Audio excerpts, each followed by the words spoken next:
آپ جانتے ہیں کہ غزوہ بدر کے قیدیوں میں رسول اللہ صلی اللہ علیہ وسلم کے چچا اور داماد دونوں شامل تھے۔ بدر کی جنگ میں قریش کے 70 افراد قید ہوئے۔ ان میں رسول اللہ صلی اللہ علیہ وسلم کے چچا حضرت عباس رضی اللہ عنہ بھی شامل تھے۔ اسی طرح آپ صلی اللہ علیہ وسلم کی بیٹی حضرت زینب رضی اللہ عنہ کے شوہر ابو العاص بن ربیع بھی قیدی بنے۔ حضرت زینب رضی اللہ عنہ نے رہائی کے لیے اپنی والدہ حضرت ختیجہ رضی اللہ عنہ کا دیا ہوا ہار بھیجا۔ یہ دیکھ کر رسول اللہ صلی اللہ علیہ وسلم کی آنکھوں میں آنسو آ گئے اور صحابہ نے ہار واپس کر دیا۔ کچھ قیدی فدیہ دے کر آزاد ہوئے۔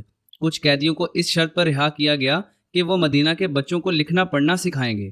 جو غریب اور کمزور تھے ان سے کچھ لیے بغیر ہی انہیں رہا کر دیا گیا، اور جو قیدی بڑے جرائم اور ظلم میں ملوث تھے انہیں سزا دی گئی۔ قرآن کی سورہ انفال میں بھی ان قیدیوں کے فیصلے کا ذکر ملتا ہے۔ اسی طرح اسلام نے دشمنوں کے ساتھ بھی رحم، عدل اور تعلیم کا رستہ اختیار کیا۔